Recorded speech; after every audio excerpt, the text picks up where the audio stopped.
Magandang hapon mga katropa. Muli niyo po kaming samahan sa isa na namang kwentong pag-ibig ng punong-puno ng aral at pagmamahal. Ito ang Dear Mommy Sugar. Dear Mommy Sugar. Mommy Sugar.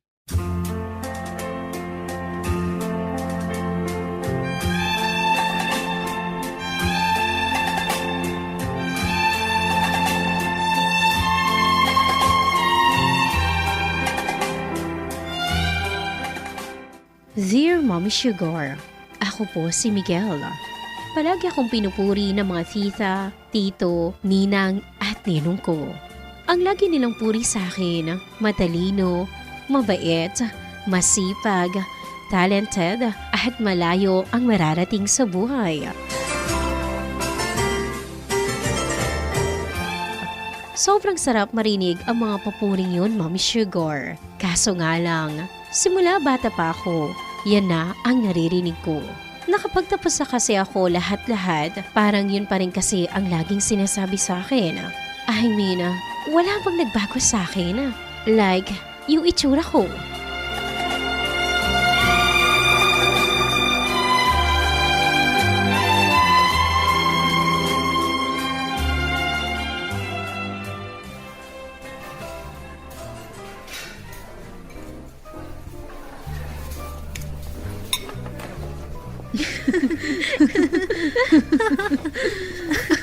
Buti nagustuhan ng babae yung lalaki. I'm so happy, babe, na sa loob ng isang taon, hindi mo ako iniwan. Kahit na sobrang busy ko sa work, hindi ka nakipaghiwalay sa akin. Happy anniversary, babe.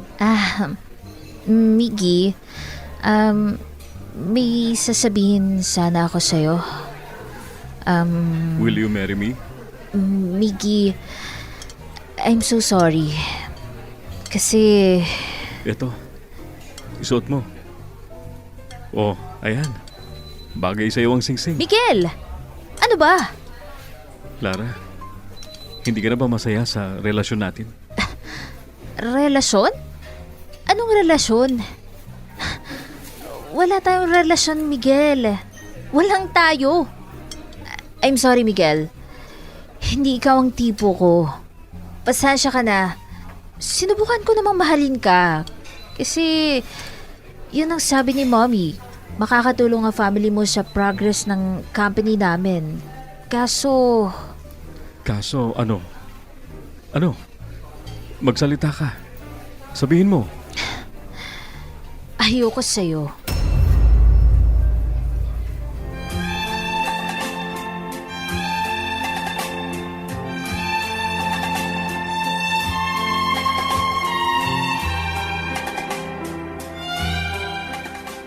Gwapo naman siguro ako, Mommy Sugar, kung hindi lang ako mataba. Ang totoo, nasa obese category ako, like nasa higit 300 pounds ang bigat ko this year. Kung sana mas payat or fit ako, hindi siguro ako iiwan ni Lara. Kung ako din naman si Lara or kung ako yung tatay ni Lara, hindi ko gugustuhin magkaroon siya ng boyfriend na katulad ko. Masakit, Mommy Sugar, kasi I feel perfect na sana, kaso ang bigat ko talaga.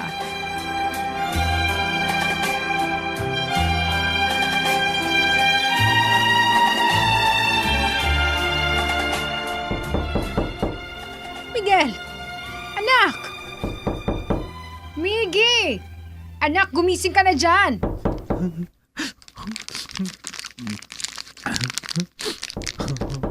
Miggy, anak! 3 buwan ka na nagkukulong dyan sa kwarto mo. Nag-aalala na ako sa'yo. Anak! Buksan mo to!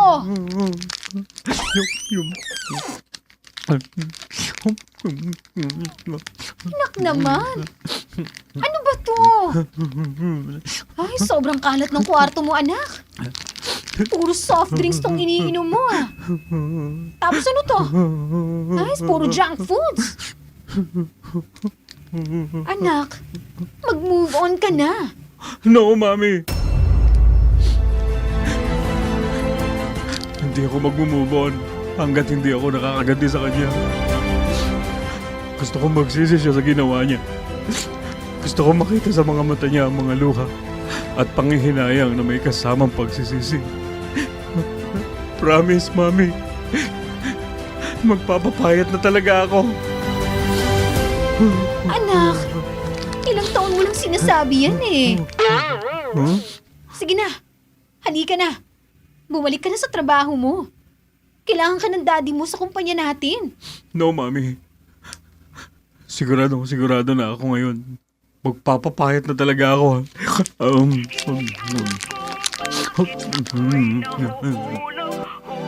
sa'yo.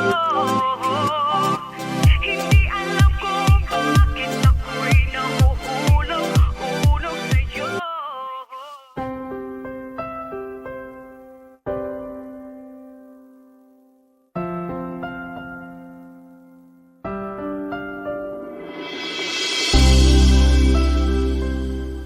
At tinuldukan ko na nga, Mommy Sugar, ang matagal kong pangako sa sarili ko. Sineryoso ko na ang pagbabawas ng timbang. At hindi lang pagbabawas ng timbang ang ginawa ko, kundi unti-unti ko rin tinapon ang mga masasakit na alaala ko kay Lara at mga masasakit na pangungutya sa akin simula bata pa lamang ako.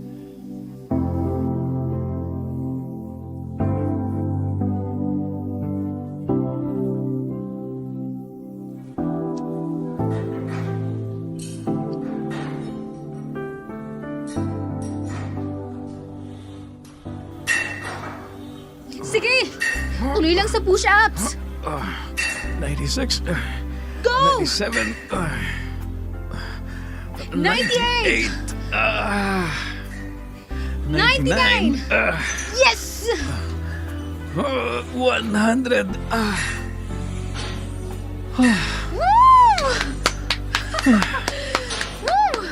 Good job! Good job, Migs!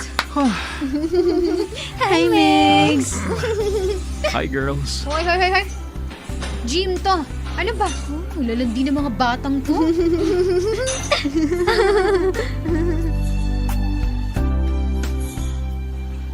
Ano? Tara. Anong tara? Tara. Kain tayo. Anong kain ka dyan? Cheat day ko naman bukas eh. Promise. Kahit cheat day. Promise. Kahit cheat day ko bukas, less carbs pa rin ang kakainin ko. Sige na. Yun!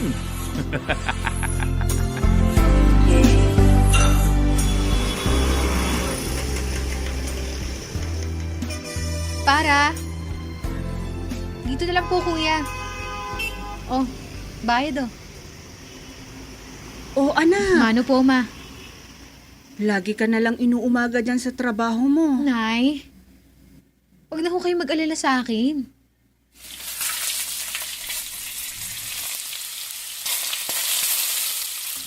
Greta!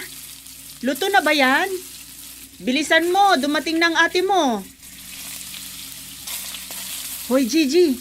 Mamaya ka na pumasok sa kwarto mo. Halika, mag-almusal na muna tayo. Oh, nandito na pala ang beauty queen kong anak, si Gigi Gandang Hari. Tay, si Rustong Padilla naman yun eh. Hindi naman ako bakla. Tsaka, Bibi Gandang Hari yun, hindi Gigi. Tay naman eh. Siya. Tama na yan. Halina, kain na.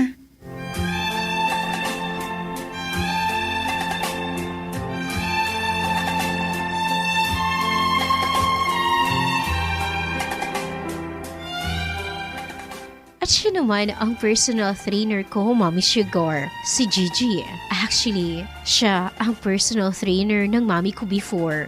Sobrang laki kasi ng pinagbago ni Mami mula nung maging personal trainer niya si Gigi. Close kami ni Gigi, Mommy Sugar. Komportable ako sa kanya. Sobrang laki ng naitulong niya sa health ko, sa timbang ko, at syempre, pati na rin sa personal growth ko. Sobrang laki na rin ng pinayat ko, DJ. From more than 300 pounds to 160 pounds. Kung hindi dahil kay Gigi, hindi ko siguro ma-achieve to, DJ. At ngayong pumayat na ako, Mommy Sugar. Ready na akong magpakita at maghiganti kay Lara. Sobrang desidido talaga akong makita siyang lumuhod at magmakaawa sa akin para lang balikan ko.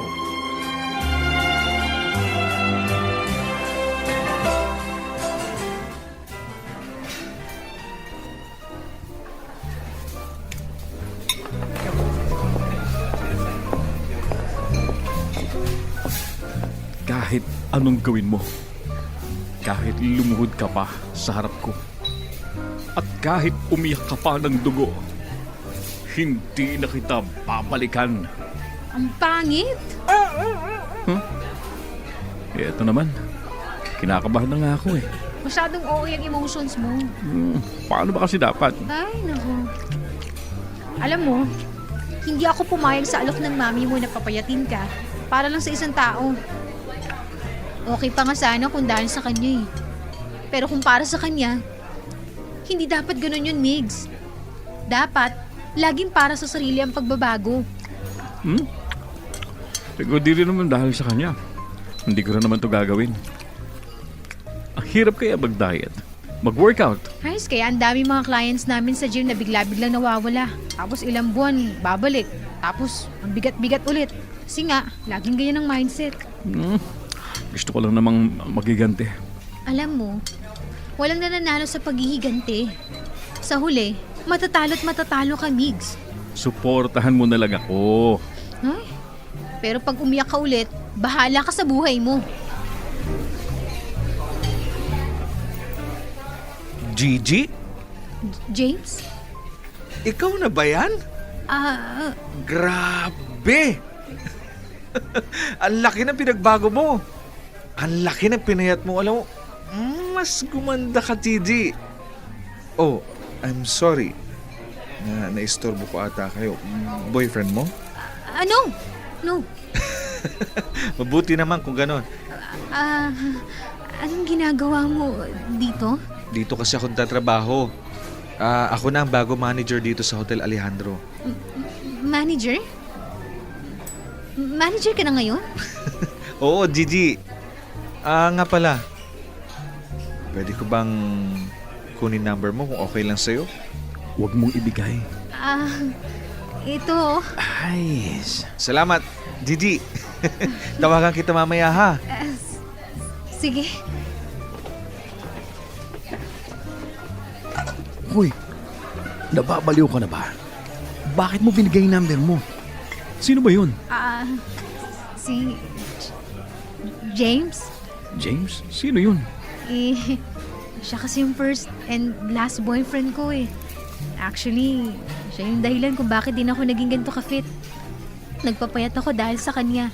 Kahit na. Ang rupok mo naman. Ano ba? Hindi no. First boyfriend ko yun no. Aminin mo. Gwapo niya no. Nye. First boyfriend ko yun. Ito number ko. Hay.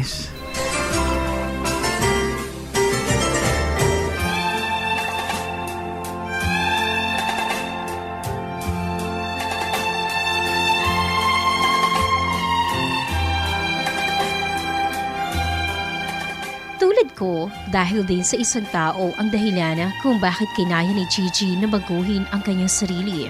Aaminin ko, Mommy Sugar, naiinis ako sa James na yun.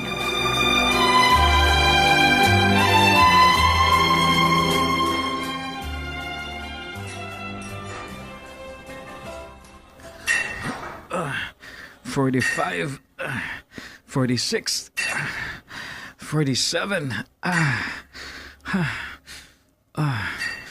first love?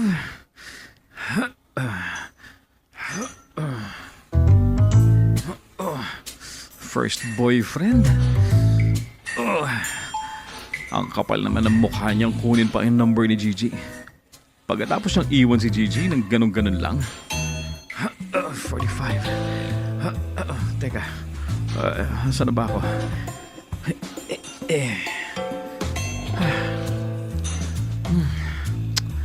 Teka, ano oras na?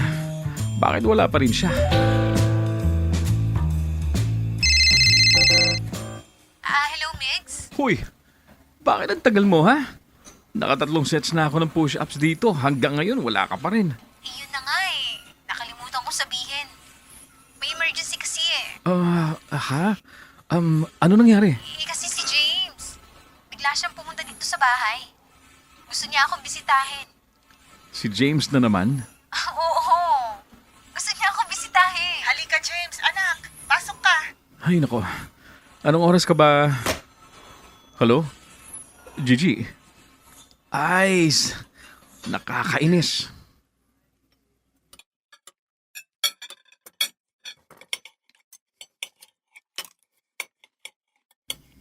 Ito, tikman mo anak James. Maraming salamat po, Tita Glenda, ha. Sobrang na-miss ko po talaga ang luto ninyo. Ilang taon na rin po nung huli akong kumain dito. Nga pala, Tita Glenda. Gusto ko po sana humingi ng tawad po sa inyo. Lalo na sa iyo, Gigi. Bigla na lang ako umalis nang walang paalam para mag-aral abroad. Para sa pangarap ko. Ano ka ba, James? Matagal na panahon na yun. Napatawad na kita. Masayang masaya ako. At bumalik ka na, James, anak. Tao po. Good afternoon po. Oh, Migs! Halika, pasok ka. Migs, Good afternoon po. anong ginagawa mo dito? Bakit? Bawal na ba bumisita dito ngayon? Halika, anak Migs. Maupo ka. James nga pala, pare. Migs, pare. Grabe, pare. Hindi rin ako makapaniwala sa naging transformation mo. Kasi the last time na nakita kita noon sa school, grabe, ang taba mo pa. Oo nga eh. Siya pala. Kamusta na kayo ni Lara? I heard, kakasal na kayo before. Kinasal na ba kayo? Yeah. But unfortunately, hindi natuloy. Kasi hindi pumayag ang mami ko. Kasi marami pa kaming kailangan unahin sa negosyo. Ay, sinungaling talaga siya. Oh, I see. Ikaw, di ba, I heard ikakasal na rin kayo ni Gigi before. Migs, ano bang tanong yan? Bakit? Nagtatanong lang naman Ang totoo, sobrang na-pressure talaga ako. Kasi nga, hindi ako galing sa mayamang pamilya.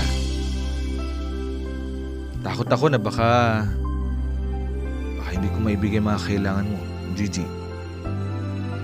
Takot ako.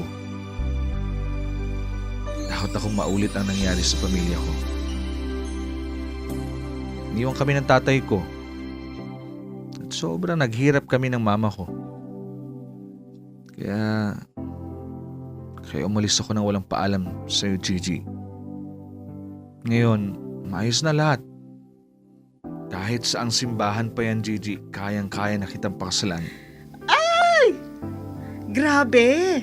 Nakakakilig ka talagang bata ka. Kaya gustong-gusto kita para sa anak ko eh. Ang totoo, James. Sobrang nasaktan ako sa bigla mong pag-iwan sa akin. At akala ko, dahil sa mataba ako, kaya mo ako iniwan. Mahal na mahal kita, Gigi. Kahit ano pang anyo mo, tanggap kita.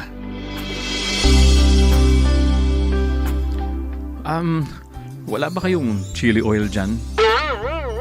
Ay, visit talaga siya.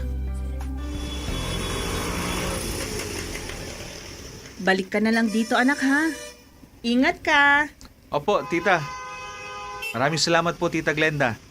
Ingat, James, ha? Salamat, Gigi. Masaya ako na nakita tayo ulit. Ako rin. Sobrang saya ko. Pare, baka umulan. Sige na, umuwi ka na. Sige. Text na lang kita, ha? Sige, James. Ingat ka, okay? Salamat. Ay, nako. Sobrang rupok mo talaga kanina. Bakit ba pakialamero ka? Dapat hindi mo muna pinaramdam sa kanya na gustong-gusto mo na siyang makita at makasama ulit. Magpakipot ka naman kahit konti. Akala ko ba sinaktan ka niya? Bakit nung makita mo lang siya ulit? Para kang mantikang tulog na hindi makagalaw dyan. Tapos, sinabihan ka lang niyang mahal ka niya. Mahal mo na naman ulit siya? Hay, hindi ka talaga nag-iisip, Gigi. Paano kung saktan ka niya ulit? Paano kung iwan ka niya ulit? Hay, Ano ba kasi paki mo? sa itsura pa lang niya, sigurado ako na lolokohin ka lang nun. Sobrang gwapo kaya niya. Eh, bakit ba kasi? Ay, nako. Lalaki ako, Gigi. Alam ko ang galaw ng mga lalaki. Makinig ka sa akin. Bakit ba kasi nangingialam ka? Eh, gusto nga kita eh. Anong sabi mo?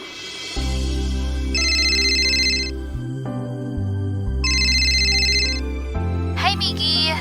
It's me, Lara. Nandito na ako. Excited na ako na makita ka ulit.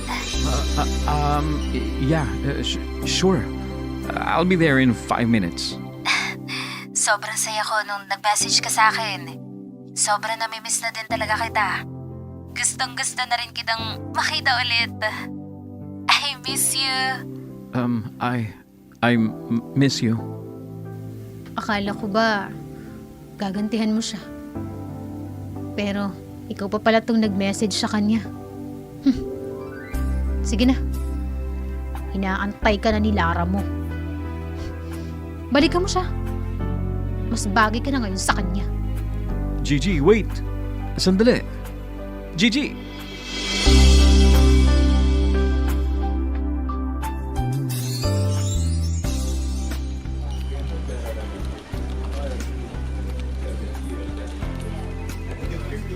Sir Miggy, pinapatanong po ni Chairman if tapos na daw po ba niyo yung pinapatrabaho niya sa inyo.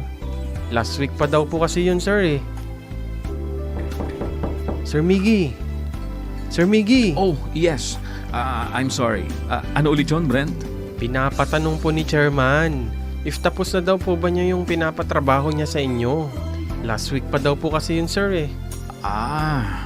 Okay. Sige, ako nang bahala, Brent. Ay, bakit hindi ka sumasagot?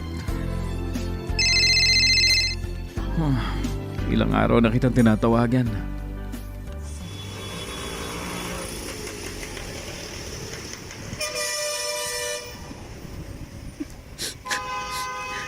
Mamimiss ka namin, anak. Wala nang Gigi Gandang Hari dito sa bahay. Tayo naman eh. Ang pangit mo umiyak.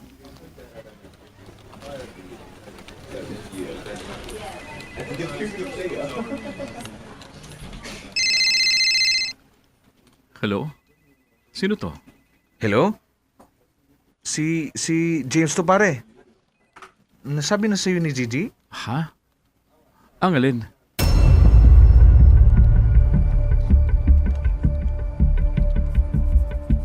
Kasi nag-usap kami kagabi ni Gigi. Nahala ko ready na siya ulit na magkabalikan kami, kaso ng iba nang nagmamay-ari ng puso niya. Hindi na ako. Nabanggit niya sa akin na alis na siya. Pupunta raw siya ng Sweden. At kanina, nabanggit din niya na punta siya ng airport. Ano? Kahit hindi sa akin sabihin ni Gigi, alam ko at ramdam ko na ikaw yung tinutukoy niya.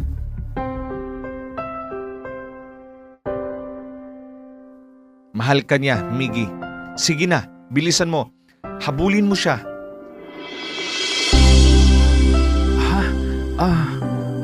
Salamat pare ha.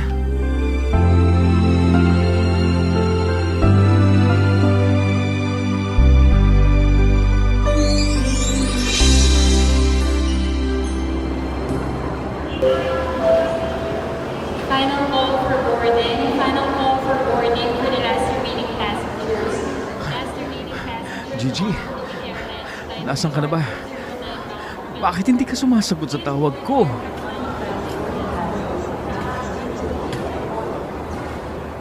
Ay, nakakainis naman. Mukhang nakaalis na siya. Kung sana inamin ko sa kanya agad na nahuhulog na ako sa kanya. Migs? Migs? Gigi, ikaw ba talaga yan? Teka. Anong ginagawa mo dito? Akala ko, iniwan mo na talaga ako. Hindi ko kakayanin na mawala ka sa tabi ko, Gigi. Mahal kita, Gigi. Mahal na mahal. Ha? Anong iiwan? Anong mawawala? Hindi ako aalis. At hindi rin ako mawawala, Miggy. Ha? Teka, ang sabi ni James, aalis ka na daw. Pupunta ka daw ng Sweden ngayon. Doon ka na daw magtatrabaho. At ang sabi niya, aalis ka na daw. Kaya pinuntahan kita agad dito sa airport. Ano? Hindi ako aalis. Hindi ako pupunta sa Sweden. At hindi rin ako doon magtatrabaho. Ha? Ba't nandito ka sa airport? Anong ginagawa mo rito? Ngayon ang job interview ko dito. Kaya ako nandito. Dito na kasi ako magtatrabaho sa airport. Dito sa Philippine Airline. Talaga? Dito ka lang? Oo, Miggy. Dito lang ako. Hindi ako aalis. Nandito lang ako. Lagi sa tabi mo. Mahal kita, Miggy. Mahal na mahal din kita, Gigi.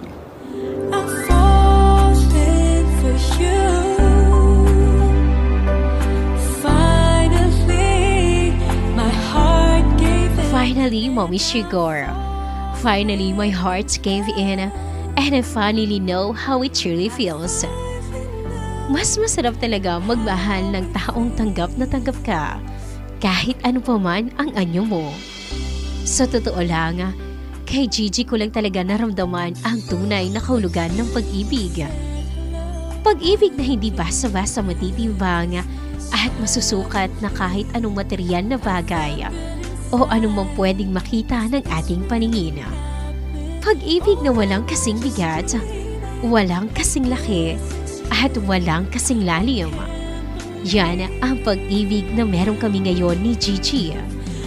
Hanggang dito na lamang ang aking kwento, Mommy Sugar. Lubos sa gumagalang, Miggy.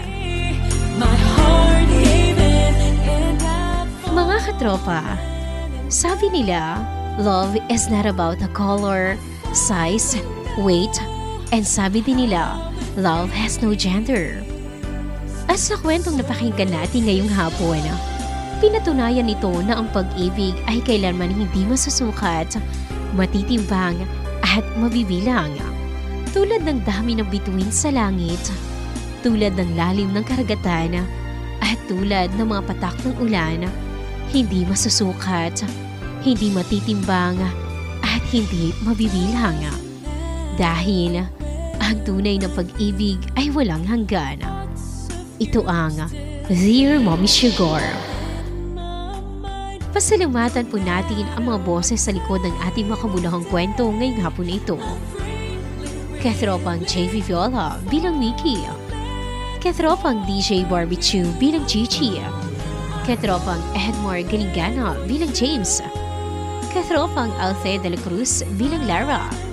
Katropang Rowena Muchang Policarpio bilang Mami Tifina. At katropang DJ Mommy Sugar bilang tagapagsalaysay. Pasalamatan din po natin ang mga taong nagbuhos ng talento at puso upang maisakatuparan ang produksyong ito. Katropang JV Viola ang ating audio editor at katropang DJ Barbecue ang ating scriptwriter. Ang kwentong ito ay hatid po sa atin ng Yestal Incorporated, XFM Philippines at ng 104.9 XFM Santiago.